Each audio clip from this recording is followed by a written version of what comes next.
But that was not anything compared with the first couple of days, because the first day I went for a walk. Ipany Beach is famous for just the beautiful, beautiful people that gather there. There's so many beautiful women in Rio, it made me angry. I was angry that these women were so attractive and that, you know, none of them were even looking at me. So, but anyway, I'm on the beach because I was shopping and I needed a wee. Right, and we went for a quick impromptu swim, and I thought, oh, wee in the sea. Just think of him on this beach, right, with diarrhea. Well, I'm wearing great big long shorts because I'm not going to try and compete with these boys because they And you are, could I say this, the whitest man I've ever met in my life. Yeah. I mean, with his shirt off, you can see his heart like a newborn fish. Well, this was the thing. As I went into the sea to have a wee, there was a discussion about this. As I went into the sea to have a wee in a little tray. See, there was a discussion about this because I'm very much of the opinion that you should take your trunks down, and some people, some of my friends are saying, just do it in your trunks and let the sea just wash it away. What a hell of a carnival! And I think I'm against that. I've always been against that in swimming pools, everything, you know. I'm against pissing in swimming pools. Full stop. It doesn't matter whether you do take your trunks down or don't piss in the swimming pool. Sea? Yeah, well, fine. Yeah, fine, okay, right. Fish do it. So anyway, so I'm in the sea trying to urinate, and I kneeled because I'm obviously very tall, so it's tricky to get deep enough for the water to mask what you're up to. So I tried to kneel down in the water, right, and I got John Thomas out, but then the water swept out again and just left me on the beach. But luckily my back was to everyone, so no one saw. I can't think of a funnier sight than Steve Merchant on his knees with his little John Thomas out. I don't know how big it is. I've never seen it. But I imagine it's in proportion to the rest of it, is it? I wish. That's all I'll say is I've been a little shortchanged. But so then I got up and I waded a bit deeper in, right? And now I was trying. I got it out. But what I didn't realise is that the waves just off the beach are really just uncontrollable. You never know what's going to happen. So suddenly, I see this giant wave coming towards me, crashing towards me, and I got the cock out and everything, and it grabs this wave, comes over me, and lifts me up, flips me up in the water, right? And I'm floundering around. I can't see anything because, of course, I had to take my glasses off to go in the sea because I didn't want to lose them. Oh God! So I floundering around, and I'm genuinely getting scared because as I try to get into shore, the wave just pulls me back again. So I'm waving to my friends on the beach. But with everything. Well, what I don't realise is that because I'm not wearing my glasses, I don't realise that I've been dragged along the beach some way, and I'm not actually waving to my friends. So there's like a bunch of these beautiful women on Ipanema Beach watching a pasty white man waving with his cock out. And what annoyed me was my friends were laughing, and that really angers if me. I'd have been there, I would have burst. But why wouldn't you have come running? Would you have come running in to help me? Oh, I couldn't have saved you with your glasses off and your knob out. If I ever save you, I want you to be fully dressed with your glasses on. So you'd have just let me go. That would have been what you'd said to my parents. He had his knob out and his glasses off. There was no way I was going to... I can't think of a funnier sight. Oh. Carl, I've got a couple of little facts for you, just to try and inflame your imagination. Go on. Sharks are immune to cancer. Are they? Yeah. So how have they found that out? Well, I don't know, but I've never heard of any fish having cancer though. I haven't heard of a cod being ill. So why are we focusing on that one?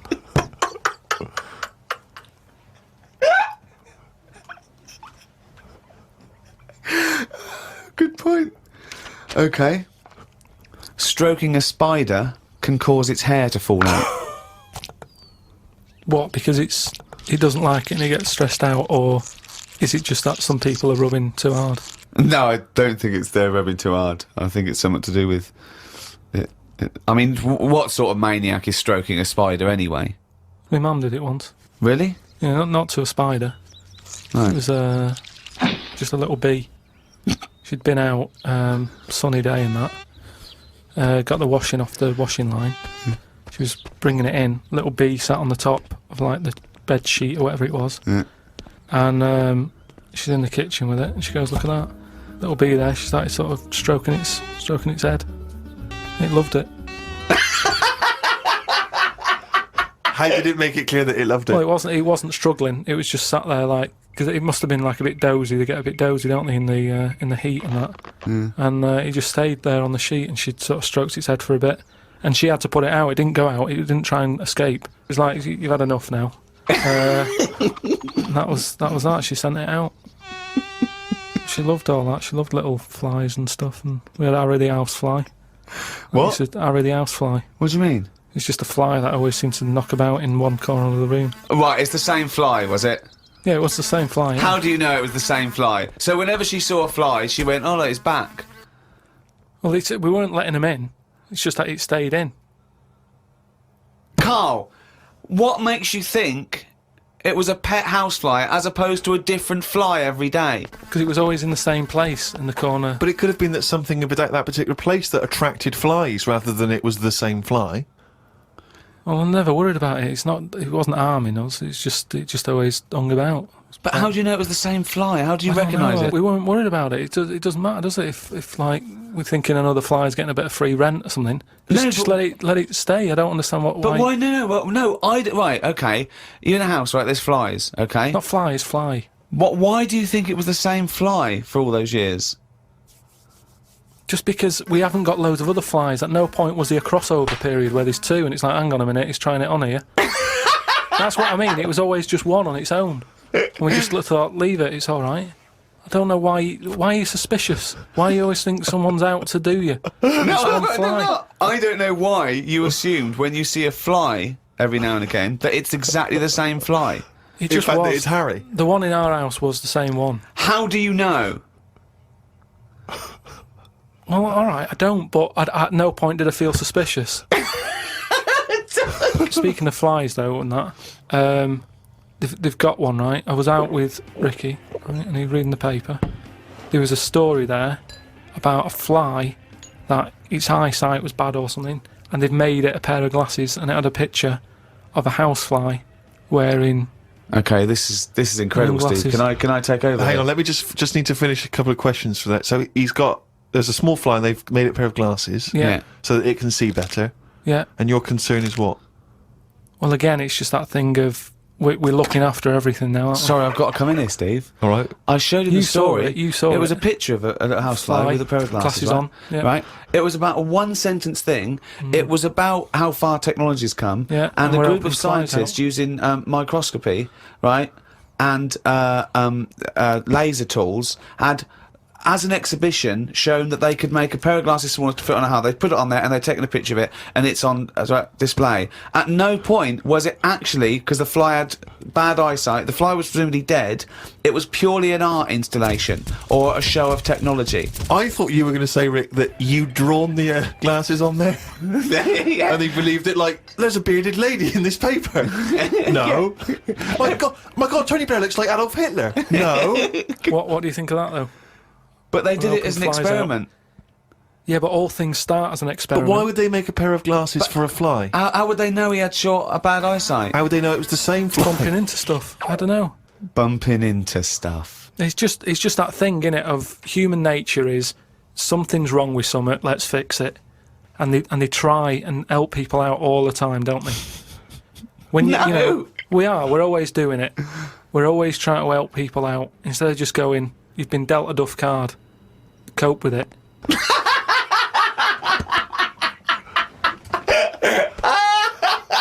Came up with a good idea. We'll be the judge of that. I'll do it now. It's not a good idea. Okay. Okay. I'm sticking my neck out here. I think this isn't going to be a good idea. Okay. Thoughts? Well, I'm going to agree with you. I'm going to second that motion. Okay, let's see. Let's see if we're both right. See-through skin. High five, Rick. We've had a few emails about the old shows. People came into them late in the season. Did I not tell you this? We had an email from an Inuit. Really? Yeah. I thought I'd mentioned this. Have we not mentioned this before? No. No, it was an email from a guy who said, I don't think he lives in Canada, I think, or somewhere else. I apologise if I'm getting that wrong. But I think he said he was half Inuit and he listens to the show. Half Inuit. See, that's interesting because I think it was so remote. I know I'm probably wrong now, but I think that those are so remote that I can't think where they're meeting people who aren't that are also into into it, yeah. Oh, and who's going, you know, other societies are going, I'll tell you what, I'm fed up, there's no action here, I'm going to the frozen tundra, I'm bound to meet someone there. Yeah. Where do they meet? Do they do online dating? What Probably a lot of online stuff. do you put as hobbies? Fishing? Yeah. Skinning stuff. Skinning stuff, yeah. What stuff to skin? You know, seals. Seals, yeah, sure. That's about it, isn't it? Why are they hanging about round there? Why aren't seals going, do you know what, it's cold, I'm sick of it here. It's windy all the time, what have you, and I'm getting a club on the head. Do you know what I mean? Yeah. Because they're meant to be quite bright in terms of animals and that, aren't they? Yeah. So why are they knocking about them parts? I don't know. Say, like, if seals died out, right, would that be a problem? We've done this. We've been through this before, Carl. Everything has a knock-on effect. Even a seal, that's sort of in between something already. It's between a fish and a dog, isn't it? I knew you were going to say dog. It's not between a fish and a dog. What do you think evolution does? Fish to I'll never dog. understand it. Maybe we What shouldn't do you talk mean about it. it's between a fish and a dog? I'm just saying it's. It was a perfectly evolved mammal that re-entered the water, I imagine, and then got streamlined and... I mean, it's between a fish and a dog. But why not have one and the other? Why not have, like, you know, you've got a dog, you've got a fish. No, it's not anything in the between a middle. fish and a dog. It's not between a fish and a dog. I don't know what between means. I don't know what... This is it again about saving everything all the time. What is it doing? What's it doing? Everyone's feeling sorry for him all the time. Save the seal and all that. What's it doing? Why are we saving it? Let's just ask that question. What's it doing? I don't know what to say. It's between a fish and a dog. 104.9 XFM. You alright? This is Carl, producer of Ricky Gervais and Steve Merchant. They're not about today. Ricky's on holiday. Steve couldn't be bothered. So I'm left here with all the DATs. That's a digital audio tape of all the shows they've done since they've been here over the last, I don't know, year and a half or something. So we'll play you some of the best bits. Alright, so here's the first bit. I just wish we could maybe tape the bits we're not on air, just because that's when Carl comes into his own. Yeah. He just said to me, I don't know what I was doing, I was sort of like pottering around, dancing around, doing something annoying probably, and he just looked at me, I don't know, and he was looking at me, and I looked back, and he went, have you ever used a Y-front properly? Genius. It's a great question, because the answer is definitely no. Definitely no. Does anyone use their Y-front properly? And by that, I mean, get your winky out of the little sort of slot provided, as opposed to, like, put it to one side or pull them down or whatever. Has anyone used a Y-front properly? I don't think I've ever done it. I don't think I've ever done it. I've never seen anyone in a toilet doing it, Rick. You should be looking. I wish I hadn't said that. I caught ya. Really? Yeah. That's actually how you prove people are gay. Yeah. Get them into this conversation. Yeah. It's a trap. Yeah, it's a trap. It was a trap. Yeah. I'm not gay, by the way. Yeah. You didn't prove I was gay, I double bluffed you. Because I knew the old gay trick. I thought it was the old gay lord say no thing. That is another method. Yeah, there's innumerable methods of doing it. That's how Oscar Wilde was caught. Yeah. Yeah. What happened there? Well, the judge went to him, did you see that film last night? Gaylord say no, and he went no, and they went take him away. Yeah. Take him down to the cells. Yeah, take him to Reading. It is true. Well... It originated in America. Yeah. So many of these things do. It's a brilliant point, Carl. I'd like to hear from anyone listening who's... And, I mean, well, they'll just lie, wouldn't they, I suppose? Yeah. I don't even use sort of flies. No? Usually. I sort of pull my Y-front, my sort of tracksuit. So that's why I wear sort of like elasticated waistbands all the time. Exactly. Just sort of Speed. Yeah. Yeah, you got to get in there with the minimum of effort. Yeah, and out. Sure. Often I won't shake. No, oh no. To my detriment, because it often leaks out a little bit later, doesn't it? Ever been out on a date with a girl where it's just trickled down your leg and you wish it hadn't, and you're thinking, what if she gets my trousers off later? She might smell or see it. What? Like what? I don't know. I don't know what I said there. Right. Rick, I had for Christmas something which I think might excite you and interest you, because I know you're obsessed and interested by facts. Yeah. Don't fiddle with the microphone. Well, I was just looking at what it was underneath it. So this is a book, it's just facts and trivia. It's edited by Sir Isaac Asimov, who I think's dead. So I don't know when my parents bought this book. I assume it's sort of from a second-hand shop or something. Right. It's quite long, but I got it for Christmas. I keep meaning to bring it in, because generally the facts are quite sensible in here. And I like to think if Isaac's been involved, they're probably substantiated. It's not like kind of just this nonsense on the web. I think that this is probably... Or up in Greg's the Baker's that Carl gets most of his facts from. The ancient Egyptians trained baboons to wait on tables. Carl, fascinated. Brilliant. That's fantastic. But what my point about that is, why did they stop? Yeah. It's a genius idea. Would you not want to go to a restaurant where they had baboons serving? No, I'll tell you what happened. Few. It might have been like the Planet of the Apes and they sort of rebelled. One of them could talk, one of them could take his order, and one day when it went, do you want fries with that? And the bloke got really annoyed and said answer him back, and then there was some sort of rebellion. Right. Yeah. The Planet of the Apes isn't true, is it? It's not a documentary. Right, okay. I wonder, because what I like the idea of having baboons is the fact that I reckon they're, like, I have difficulty, and I'm sure you do, Carl, like, working out that sort of 10%, you know, on a bill. Yeah. I reckon baboons would find that particularly hard. I reckon you could get away with under-tipping them all the time. Yeah, exactly. Just not leaving enough and just legging it. Exactly. They go away and you go, sucker. Yeah, exactly. So I'd love to see some baboon restaurants. If there's any restaurateurs out there, so tell us or someone. If you do go to a restaurant and you've been waiting on those, please don't order the banana daiquiri, because it comes half-eaten. They can't help their little selves. They really can't. They're okay with, like, you know, beef and steak and chips and all that. But there's a little bag. I go, do you want... Can you imagine that? The baboons serving at waiting tables. It's genius. Just stop to think about that. It's absolutely incredible. Yeah. It's absolutely dynamite. Yeah. That's a See, zoos would be a lot more popular if there was, like, the canteen and you could go... If they were serving tickets to two, Exactly. one child, okay, go through there. But I think they should do other things, like in the Flintstones, they used to mix cement in that bird's kind of... Pelican, yeah. We should start doing that again. Because that also happened in ancient times. Yeah, exactly. According to the Flintstones. Yeah, before they had proper cement mixers, that's what they did. That was how they did it. Definitely, yeah. Just animal facts. I remembered one in the week. Go on. There was, do you know them two gay American men who have tigers? Okay, the two gay ones, yeah, go on. Two possibly gay guys. Yeah, let's not worry about libel law anymore then, or... Yeah, if you shave a tiger's head... Whoa. Right, okay. You've got to treat that sentence with a lot more reverence than you did. Think what you're saying. If you shave a tiger's head... Not just his head, its whole body. Oh, sorry. Sorry, yeah. So I thought you were getting weird. Go on then, yeah, if you shave a tiger, yeah, go on. It's still stripy underneath. The skin's... Is it like rock? It goes all the way through. Yeah, that's amazing. Where did you hear that one? I remembered that. Like, was that a drunk just shouting it in the street? I shaved a tiger and it's still stripy. Get out of here. Yeah. Well, you know a polar bear? Come on. Polar bear's skin is actually black, and its fur is transparent, not white, and it gives the illusion. So it gets all the radiation possible from the sun, but it's still camouflaged. I didn't understand that, Rick. Sorry, you lost me. If its skin's black, a polar bear's skin is black, and its fur is translucent, and its fur is translucent. So why is it white when we? Well, it's just because the light hits it and the sun reflects on. Yeah, and it makes it look white. Yeah, so if you look at each individual hair, it's actually translucent. So at night it would be black. Well, everything is. Is it? Yeah. Oh, not bright stuff, Rick. You embarrassed yourself. Play a record. XFM 104.9. Lovely, that one. Now, again, I broke the rules in the week. I met up with Carl. I had lunch with him. And we were chatting and having a cup of tea. And it got onto one of Carl's favourite programmes, was the Tales of the Unexpected. Ah, of course. And all I can think is that he's probably the only person in Britain where they were unexpected. I mean, to him, when that twist came in, he'd go, gee, I can't... Yeah.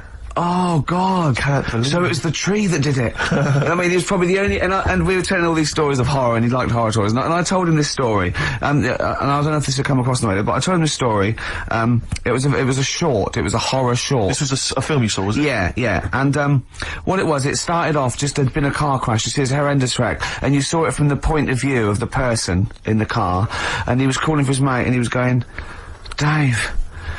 And he sort of looked over and saw a body without a head that had been thrown at. He goes, oh no, Dave.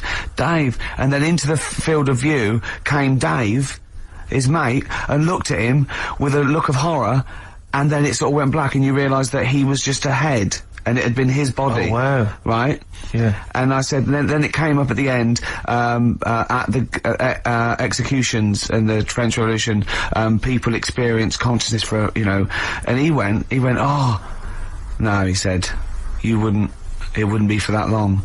And then he went, if it was a chicken, it would work. Imagine remaking that film, but it's two chickens in horrendous car crash. Their own fault for driving. It would work. No, he wasn't having that. Yeah. No, it was too long. I think he said, how long was this film? Went about 5 minutes. He went, no. It would work if it was a chicken. I like the way that Carly was something like, when you relate an incident like that, he's appalled and offended and annoyed by the people that made it, even though he's never seen it. Oh, he's annoyed, yeah. Do you have a favourite Tales of the Unexpected, one that you remember particularly that shook you up? Yeah, we were talking about the one on where there's some woman in prison. Have you seen that one? I can't remember them all. Right. This woman's in prison. Yeah. And she gets a bit friendly with the guy who takes the dead bodies out. Right. And he said, I can get you out of here. He said, what you've got to do, right? You've got to, I don't know, at midnight. When you hear the bell toll, Yeah, that means there's been a dead body. Yeah, there's been a dead body. So what you've got to do is go into, like, the place where all the dead bodies are. Get in the first coffin on the right. And then I'll come along and carry you out and you can run away and escape, right? So she goes, yeah, all right then. So she hears the bell go. No, I'll bury you, right? And then I'll come back later and dig you up. Right. Yeah, but that's the point. It doesn't matter. It does matter. Trust me, Carl, it really matters. Okay. Listen, I don't know if I'm going to ruin this for people at home. Yeah. Can I just skip to the end? I would imagine that she gets buried and he doesn't come back, and she has to get buried alive. Better than that. So she gets in the coffin. And she's lying there for ages. She's buried. She can feel a bit of movement going on, so she's obviously, you know, being carried somewhere, so she's thinking, this is it, I'm getting out. And she's lying there for ages and thinking, why isn't someone coming and lifting the lid off this? Do you know what I mean? Letting me get out. So she's really bored. She gets a lighter out, right? Lights it to have a look at who she's lying on. It's only the fella who said he'd help escape. Oh. How bad is that? That is... How bad is that? So it is quite important that she's buried alive then, isn't it? In retrospect, you realise that the jeopardy is that she's buried alive and can't get out. Yeah. It makes it so much worse, doesn't it, than just like lying in the morgue and going, actually, I'm getting out of here. Yeah. This isn't going to work. Look at Carl's face. Having told that, he's so pleased. His face is lit up. He's beaming like a child. Have you seen any? Is that your favourite horror thing ever? What was that one you told me about with the porn? That was a good one. Oh, this was fantastic, right? Right. There was this, Sorry, can I just check now? We're just remembering classic episodes of the Tales of the Unexpected. This is important. Well, I saw one, right? I saw one, on Tales of the Unexpected, right? And it was, these two gents, what they used to do, they look down the obituaries and they'd blackmail the wife or the son of a dead eminent person, like might be a priest or a doctor, something like that, and they'd go and they'd say, he bought some erotic stuff from us before he died, and he owes 100 guineas and all this sort of stuff, and they'd pay up because it'd be so embarrassing. They just didn't want this, so they'd just pay him, right? And this one bloke said, who are these people? I'll meet with them. And he goes round there, and he goes round, and they go, your father, he goes, my father could not have bought any erotic material from you. They did it, he goes, he couldn't have, he's blind. Right, and that was the twist. And Carl went, so it was magazines, not videos then. Rick, right, go on. what else is dying out? Pipes. Pipes. You never see people smoking pipes. Why Young don't people you? now not smoking pipes. No. You see old people, you're right, but kids, you've got to start taking up pipes, otherwise they're going to die out, because the people of the older generation, they're going to die soon. I'm not smoking a pipe. I should With be. pipes, though, was it like the fashion where when you smoked, you started, you know, at a young age and then carried on, or did you just start at 50? But no, because if you see like sort of shots of kind of sort of professorial types from the 1930s when they were at Oxbridge, they're always smoking pipes in a tweed jacket. Yeah, that was when they started, like university. Yeah, but they still do. There's lots of things that should die out in the rest of the world carry on in Oxbridge colleges. Yeah, but my point is boaters. All right. All I'm saying is that they're not even in Oxbridge now. They're not even smoking pipes. I bet there is. There's no one smoking pipes. I bet there is. Right, I'd like to know if there's anyone listening who's under the age of 30 that smokes a pipe regularly, and I don't mean like a crack pipe. And I guarantee they went to Oxford or Cambridge. Okay, what's the number? 08700 800 1234. What's the email? ricky.gervais@xfm.co.uk. Pipes are dying out. Yeah. Snuff, that's as good as gone. Yeah. Snuff. Yeah, trilbies. My friend always said if he won like loads of money on the lottery, he'd like to try really hard to try and bring back, as a fashion accessory, the cape. Because the capes are classy. I quite like the cape. The cape's brilliant because you can kind of, mask your face with it. Yeah. Dracula-like. You can have it off, but still on, and on, but still off. It's not Exactly. like a coat.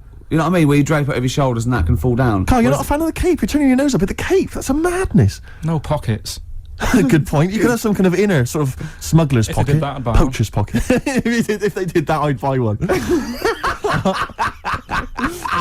Well, I'll tell you what. That sounds good. That sounds good. It's just gone half past. It's the new I feature. can't believe that it. sounds good. For a minute there, I was completely lost. Yeah. Remind me again. What's that sounds Wow. good? I will- hang on. It's that film sounds good. Oh yeah, that film sounds good. Right, this is my famous film review, which I've got coming up. Right. Look forward to that. It's brilliant. Yes. it's quite a delicate subject, but I think I deal with it sensitively. Brilliant. Okay. That film sounds good. Right. And I've taken Remind a us film- again what that is. What this feature is. I'm going to pick a song from a film that's Okay. on from the soundtrack, right? Yes. I'm choosing a song from Jackie Brown. Okay. Great film. Yeah. Brilliant film. And this is Across 110th Street by Bobby Womack. It's fantastic. Wonderful song. You'll only like this if you're really cool. Yeah. If you're really cool, like say us. Yeah. Oh, yeah. Bobby Womack, Across 110th Street. It's great, isn't it? That's a lovely feature. And actually. that's the first feature. Ooh, that film sounds good. Brilliant. Yeah? Brilliant, yeah. That's I'm excellent. thinking of actually bringing out maybe a compilation of I'd love to hear it. Song for the Lovers. What Maybe. sort of things can we hear? Can we expect in the future? Because I know you're a big fan. This is brilliant. He bought the soundtrack to the film Braveheart, which is just kind of let me just explain. Which is just kind of big orchestrated numbers, right? James and Horner. as far as he's concerned, that's classical music. He's got a classical music CD in his collection. It's the music from Braveheart. Oh, I sit there and I think, yeah, mate, I'd probably sort of lead my people's, Yeah, you know. he's obsessed with Braveheart. He actually sort of relates to William Wallace. He actually thinks, yeah, that's the sort of thing I'd be doing. Yeah, it is. No. What was it you were working out to the other day as well? He's got like a personal like gymnast or whatever. What's it called? Is it a gym expert, a trainer? You've got a personal. I box with this bloke. Yeah, he goes boxing in like some underpass somewhere. Right, every day, way. like I every don't single go day, every day. he goes boxing, right? And what was it you were training? What did you tell me you were training to this week? God. What music did you have on? Oh my God. I have actually. Now I never did this, but I have actually gone red, haven't I? Yes, Right. it's very hard to embarrass.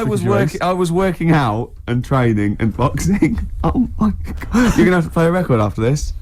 To the Rocky soundtrack. To the Rocky soundtrack. He's bought a CD which has got the best music from all of them. Now, was it Eye of the Tiger or was it? It starts up with Eye of the Tiger, then it goes Hearts on Fire. That's me sort of red. Then it goes dun dun dun dun. That's dun dun dun. Does any of your training with your trainer, does it ever involve you running through snow with a log chained to your back, Yeah, like in Rocky and helping. IV? I was often have to help Russian peasants because their cart horse is like fallen over, but I lift it up. Whereas the other fella, he's training in a posh gym having injections. I'm not. I'm just like breaking rocks and punching dead cows. Where'd you get that from? It's handy, wasn't it? Put it on. What is it? That's the He can't hear because he's got. Put your headphones on. What was it? You'll was love it. You'll love it. Yeah. That's magnificent. Yeah. That's now Ricky Gervais's theme tune. Yeah. Every time we start the show, we should just start with that. Win, Ricky, win. You two, walk on. I've got to give it to him. I hated you two for about 15 years. You've said it the before, early Rick, stuff. you've said it before. I know, but I love that one now. I just love that album. They can't put a foot wrong. Do you now. ever listen to the whole album? Because I know you tend to buy albums just for the singles, when you could, of course, just buy the singles. I know where he's going. I bought light funky ones. Oh, I wanted to say that. Yeah, I bought light funky ones because I. The light, funky ones. Do you remember the light funky ones? That was about like a year ago. What did they do? They did Girl in a Green Dress, a Girl on TV. And Abercrombie. That one that goes, yeah, summertime Abercrombie and Fitch. The girls are wearing up. Do you remember that? It's like a light sort of summer Listen, nonsense. I've got a lot of money. It's nothing to me. Okay. The light I funky want a ones. bit of light funky ones once. That's 15 quid. It's nothing to me. You put the two singles on, right? Never listened to the rest of the album. I never listened to the two singles again either. The light funky ones.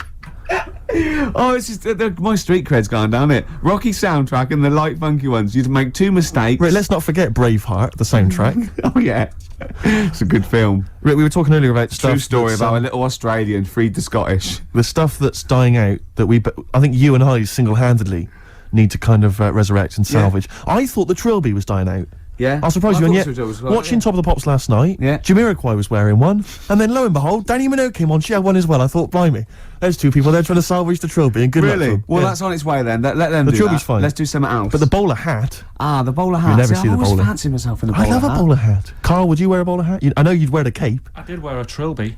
You wear a trilby, really? You must have looked like a... That's brilliant. What, because you're a Mancunian? Well, there was a phase, wasn't there, in about 90... When was it? I think that was just round your way. It might have been. It was in Manchester. Did someone get a job lot of trilbies?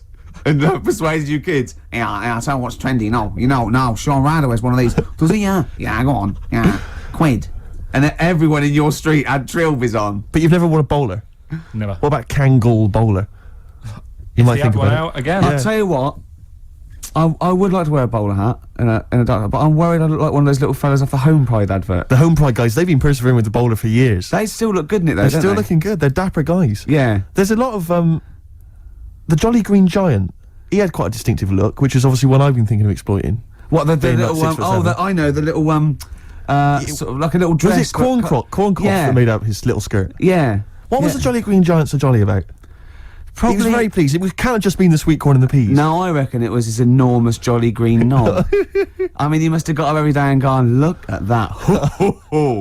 He must have been so happy. The only thing that's like, in the case of the Jolly Green Giant, or like when Gulliver was a giant and he was in Lilliput and all the Lilliputians, they helped him out, they were feeding him and stuff. Yeah. If you're a giant like that in that situation, how do you sort of have a little sneaky tug? You know, a little tug, a little J. Arthur Rank. I don't know, because it's like... It's very tricky to do that Because you're as big secretly. as their mountains, Exactly. aren't you? You can't hide. They go, oh, you know, I mean, there's no... Well, yeah. All the little village probably just thought it was a tidal wave or something. Do you know what I mean? That's pretty grim, though. Yeah. I mean, the tidal wave's pretty desperate. I know. It's how would he have gone to the mayor and said, I need a Kleenex the size of a tennis court and a gigantic copy of the Daily Star. No, I never understood with giants how they actually got that big in the first place, because what food was around to make them... Because not only were they, like, big, but they were mostly big. They ate well. They ate whole cows, probably. When, Carl, it's not well documented, Carl, is it? You know they don't actually exist and never have. Okay. Right, it's time for a feature, I think. Oh, Carl, I've got... So there was a TV show I watched once on the History Channel. This is the History Channel. Yeah. It was the history of werewolves.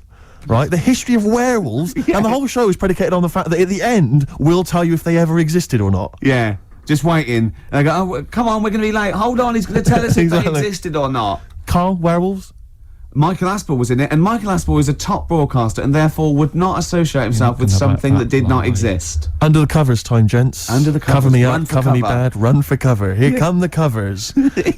Covers. I like cover songs. This is a cover version. Yes. This is from an album which is a bit hit and miss, as these things often are. It's different artists covering the songs of Leonard Cohen. You've got the Pixies on there, R.E.M., Nick Cave, different people. This, bizarrely, is Lloyd Cole, not someone I'm normally a fan of, but doing a version of the fantastic Leonard Cohen song, Chelsea Hotel. Play it, Carl, it's beautiful. Lloyd Cole doing his version of Chelsea Hotel. Under the covers. Under the covers. I thought it was a beautiful version. It's lovely. You know that apparently really I think nice. it's that song sweet. written by Leonard Cohen originally, and I think it's about his brief romance with Nico, who made a name, of course, with the Velvet Underground, and was a tragic drugs victim. But it's interesting because I'm looking at this as a compilation called I'm Your Fan, which is cover songs of Leonard Cohen's music. And as I say, R.E.M., there's people on the Nick Cave who are still going. There's a couple of names you don't tend to hear of that often now. The House of Love. Oh, yeah. Rarely hear them, do you? That Petrol Emotion. Oh, yeah. That Petrol Emotion. Yeah. Who else we got on here? It says Robert Forster. Now, is he a musician or is it... Robert Forster, I don't know. Well, if you know who Robert Forster is, I thought he was a writer. The Lilac Time. The Lilac Time. They're on there as well. You can't just say a name of a band and laugh. You can if it's the Lilac Time. Wow. We were... Did I tell you before that my friend and I once listed words we thought should be rude, but aren't, like cassock, we always thought. Yeah, and bollards. Bollards. And he always pointed out the blow monkeys. Yeah. Which I was like... It could be a very rude word, but isn't. It isn't. Okay, that could be a new feature, couldn't it?